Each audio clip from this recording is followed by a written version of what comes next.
এই দাওয়াতটা কি এইসব জামাত করে, এইটাই কিন্তু দাওয়াত না। মূলত এটাই কিন্তু দাওয়াত না। দাওয়াতের বিষয় বা দাওয়াতের যে দিক সেটা হচ্ছে দুইটা, এটা আমাদের মাথায় রাখতে হবে। মূল বিষয় দাঁড়ানো যে কথা বলতে, যেটা আমরা দাওয়াতে কাজ করবো, দাওয়াতের বিষয় আমাদের আসবে দুইটা জিনিস।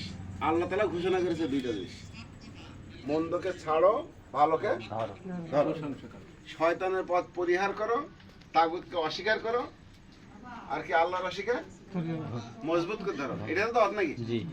আমাদের দাওয়াত যেখানে দেবো সেখানেই এই দুইটা বিষয় আমাদের আসতে হবে, নিয়ে আসতে হবে। যেহেতু যুগে যুগে যত নবী রাসূলগণ এসেছেন তাদের দাওয়াতের মধ্যেও এই কথা ছিল কিন্তু দুইটাই নাকি? হাফেজ সাহেব আছে, ইমাম সাহেব আছেন, কথা ছিল কয়টা? দুইটা দিক ছিল। ওয়ালাকাদ বাআসনা ফি কুল্লি উম্মাতির রাসূলা আন ইবুদুল্লাহা ওয়াস্তানিবুত তাগুত। সূরা নাহলের 36 নম্বর আয়াত। আল্লাহ তাআলা বলেছেন, আমি অবশ্যই প্রত্যেক জাতির মধ্যে, প্রত্যেক কওমের মধ্যে, প্রত্যেক গোষ্ঠীর মধ্যে নবী পাঠিয়েছি, রাসূল পাঠিয়েছি। তারা মানুষের মাঝে দাওয়াতি কাজ করেছে। তাদের দাওয়াতের ধরন ছিল কি? তাদের কথা ছিল, বক্তব্য ছিল কি? তোমরা একমাত্র ইবাদত করবে আল্লাহর। এই আমরা যখন মানুষের কাছে দাওয়াত দেবো তখন সেখানে আমাদের স্বীকার করতে হবে যে আমরা দুনিয়াতে চলার পথে আমাদের জীবনের সর্বক্ষেত্রে একমাত্র আল্লাহর দাসত্ব করবো।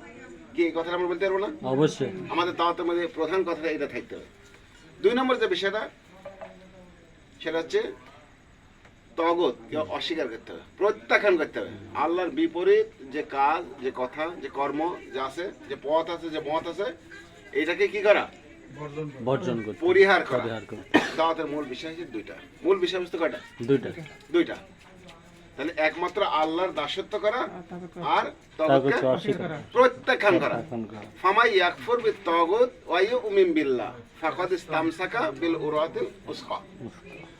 যে ব্যক্তি তাগুতকে প্রত্যাখ্যান করলো এবং আল্লাহর উপর ঈমান আনলো, আল্লাহর প্রতি বিশ্বাস করলো, সে এমন একটা মজবুত রশি ধরলো যার জীবনে কখনো কি ছিঁড়বে না, ভাঙবে না, মস্কাবে না।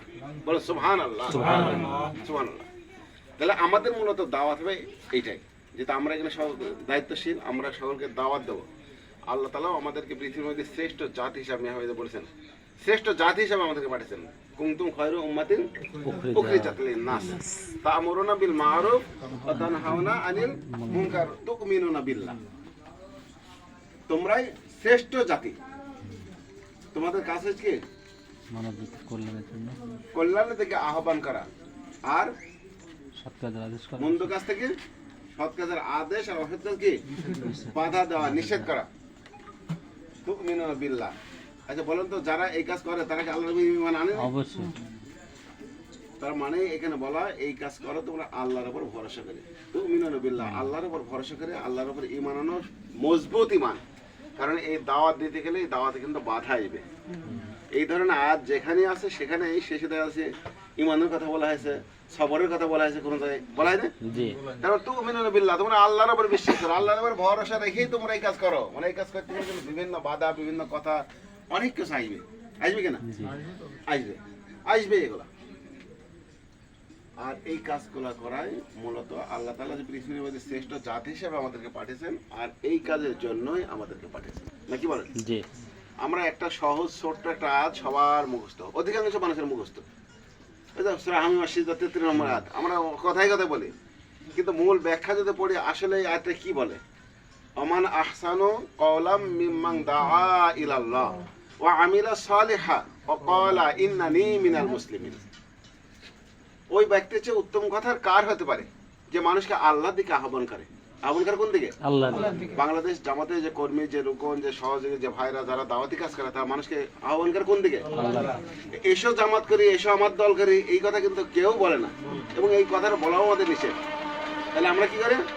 আল্লাহর দিকে আহ্বান করি, আল্লাহর দিকে ডাকি, আল্লাহর পথে ডাকি, এবং নিজেও ওই আমলটা করে। ও আমিলা সালিহা শব্দের অর্থ এখানে যে ভালো কাজ করে এইটাই না, আমি অর্থ বুঝাইছি যে পথে ডাকে, যেদিকে আহ্বান করে ওই কাজটা নিজেও করে, সেই কাজটা নিজে করে। অকলা, এবং বলে, ঘোষণা দেয়, ইন্নানি, অবশ্যই আমি মুসলিম। অকলা ইন্নানি মিনাল মুসলিমিন। এবার আপনাদের কাছে প্রশ্ন ছড়িয়ে দেই, যে ব্যক্তি আল্লাহ থেকে মানুষকে ডাকছে, নিজে আবার ভালো কাজ করছে, সে কেন আবার বলছে যে আমি মুসলমান? আসলে সে মুসলমান না। আমি গভীরে যাই একটু, আসলে সে মুসলমান না। মুসলমান বলেই তো আমি দাওয়াত দিচ্ছি নাকি? আমার ইমাম সাহেব দাওয়াত দিচ্ছে, আবার বলছে আমি মুসলমান, তাহলে কেমন কথা এটা? যে দাওয়াত দিচ্ছে তো মুসলমান, মুসলমান না হলে দাওয়াত দেবেন। আসলে এই মুসলমানের এখানে ভালোভাবে ব্যাখ্যা করতে হবে, কয়েকটা তাফসীর করতে বোঝা হয়। এই মুসলমান হওয়ার অর্থ বা বলার অর্থ এটাই যে আমি একজন রুকন, আমি একজন কর্মী, আমি একজন দায়িত্বশীল, আমি একজন আল্লাহর বান্দা, আল্লাহর উম্মত হিসাবে আমি একজন মুসলমান হিসাবে, এটা আমার দায়িত্ব কর্তব্য। এটা কি আমাদের দায়িত্ব? এই মুসলমান ঘোষণা দেওয়ার অর্থ হচ্ছে আমি একজন দায়িত্বশীল, আমার দায়িত্বই এটা। আমি যদি এই দায়িত্ব অবহেলা করি তাহলে আমাকে কোথায় যেতে হবে? তাহলে আল্লাহর হুকুম আর পালন করা হবে না, তাহলে আমার জায়গা হবে জাহান্নাম। তাহলে আমাদের দাওয়াতে কাজ করার কি ফরজে আইন। এই জন্য এই যে আপনারা ঘোষণা হয়তো শুনেছেন, কেউ শোনেননি, যাই হোক না কেন, এই যে 18 থেকে 24 তারিখ যে দাওয়াতি কাজ, এই কাজ আমাদের কোথাও না কোথাও আমাদের দাওয়াতি কাজ করার চেষ্টা করতে হবে, শতভাগ চেষ্টা করতে হবে। এরপরেও কোনো প্রাকৃতিক দুর্যোগের কারণে যদি আমাদের একদিন না হয়, তো আমরা আগে বলেছি পরবর্তী যে দিন আছে এই দিন দরকার আমাদের কাজ আদায় করে নিতে হবে।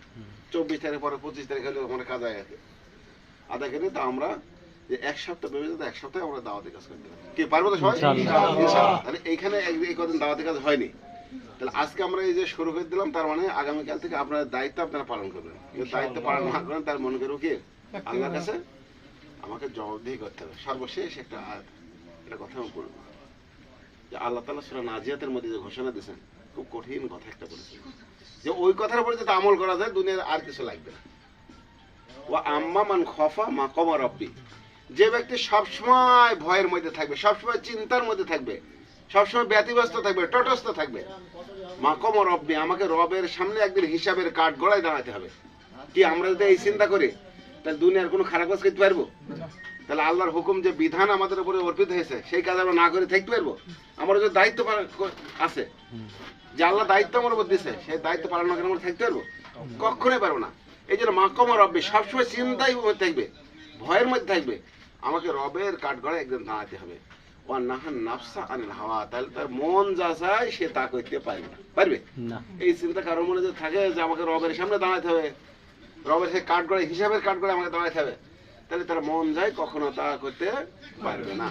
আল্লাহ তাআলা ঘোষণা দিলেন ফা ইন্নাল জান্নাতা হিয়াল মাওয়া, এই ব্যক্তি ওরাই হচ্ছে জান্নাতে। বলো সুবহানাল্লাহ। তাহলে আমরা আমাদের দায়িত্ব পালন করবো এবং সবসময় চিন্তা আমাদের মনে মধ্যে থাকবে যে এটা আসলে আল্লাহ থেকে আমার উপরে কি অর্পিত দায়িত্ব, এই দায়িত্ব আমাকে পালন করতেই হবে। এই চিন্তা সবসময় নিয়ে, এই চিন্তা চেতনা মনের মধ্যে নিয়ে আমরা যেন কাজ করতে পারি, সামনের দিকে অগ্রসর হতে পারে। আল্লাহ তাআলা আমাদেরকে যেন সকলকে তৌফিক দেন। আল্লাহুম্মা আমিন। আসসালামু আলাইকুম ওয়া রাহমাতুল্লাহ।